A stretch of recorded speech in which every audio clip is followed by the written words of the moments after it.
नमस्कार। 8 से 9 मई 2025 की मध्य रात्रि को पाकिस्तानी सेना ने सैन्य बुनियादी ढांचे को निशाना बनाने के इरादे से पूरी पश्चिमी सेना पर भारतीय वायु क्षेत्र का कई बार उल्लंघन किया। यही नहीं बल्कि पाकिस्तानी सेना ने नियंत्रण रेखा पर भारी कैलिबर वाले हथियारों से गोलीबारी भी की। अंतर्राष्ट्रीय सीमा और नियंत्रण रेखा पर लेह से लेकर सरक्रीक तक 36 स्थानों पर 300 से 400 लगभग ड्रोनों का इस्तेमाल घुसपैठ का प्रयास करने के लिए किया गया।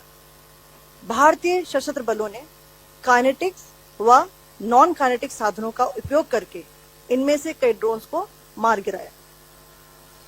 इतने बड़े पैमाने पर हवाई घुसपैठों का संभावित उद्देश्य वायु रक्षा प्रणालियों का परीक्षण करना और खुफिया जानकारी इकट्ठा करना था। ड्रोन के मलबे की फोरेंसिक जांच की जा रही है। प्रारंभिक रिपोर्ट्स से पता चलता है कि वे तुर्की के असीस गार्ड सोंगर ड्रोन्स हैं। इसके उपरांत रात में पाकिस्तान के एक सशस्त्र यूएवी ने भटिंडा सैन्य स्टेशन को निशाना बनाने की कोशिश भी की, जिसे पकड़ा गया और उसे निष्क्रिय कर दिया गया। पाकिस्तानी हमले के जवाब में पाकिस्तान में 4 हवाई रक्षा स्थलों पर सशस्त्र ड्रोन्स लॉन्च किए गए। इनमें से एक ड्रोन एडी रडार को नष्ट करने में सक्षम रहा। पाकिस्तान ने जम्मू कश्मीर के तंगधार, उरी, पुंछ, मेंढर, राजौरी, अखनूर और उधमपुर में भारी कैलिबर आर्टिलरी गन और सशस्त्र ड्रोन्स का उपयोग करके नियंत्रण रेखा के पार गोलीबारी भी की, जिसके परिणाम स्वरूप भारतीय सेना के कुछ जवान हताहत हुए और घायल हुए।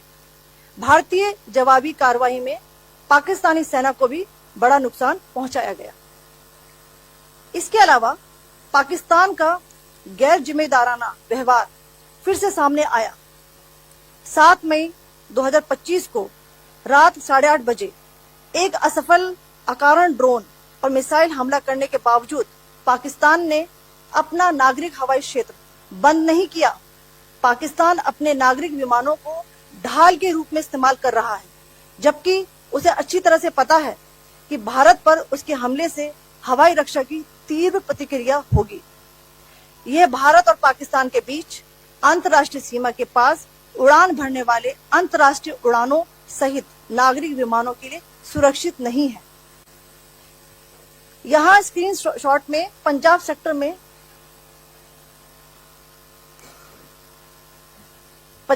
में हाई एयर डिफेंस अलर्ट स्थिति के दौरान एप्लीकेशन फ्लाइट रडार 24 का डेटा दिखाया गया है। जैसा कि आप देख रहे हैं यहाँ पर भारतीय पक्ष का हवाई क्षेत्र घोषित बंद के कारण नागरिक हवाई यातायात से पूरी तरह से रहित है। कराची और लाहौर के बीच के हवाई अड्डे मार्ग पर नागरिक एयरलाइंस उड़ान भर रही है। हाई अलर्ट किया गया है विमान फ्लाइनेस एविएशन का एयरबस 320, जैसा कि आप यहां देख रहे हैं, जो कि शाम को 5:50 बजे दमम से शुरू हुआ और रात को 9:10 बजे लाहौर में उतरा। ये सारा डिटेल्स आप यहां देख रहे हैं। ये डिटेल्स यहां लिखा हुआ है। Can you see this?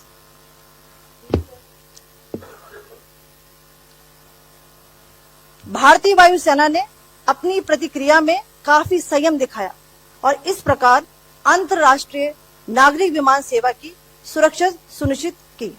धन्यवाद। जय Hind.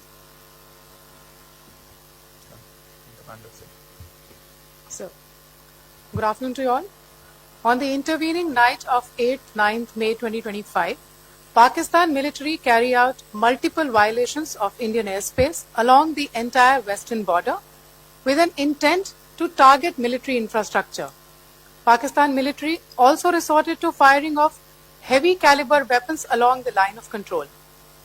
Along the international border and line of control, drone intrusions were attempted from Leh to Sarkreek at 36 locations with approximately 300 to 400 drones.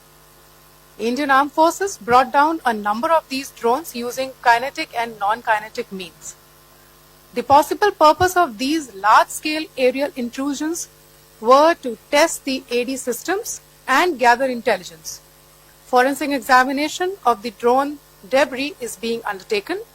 Preliminary reports suggest them to be of Aziz Guard Songa drone of Turkey.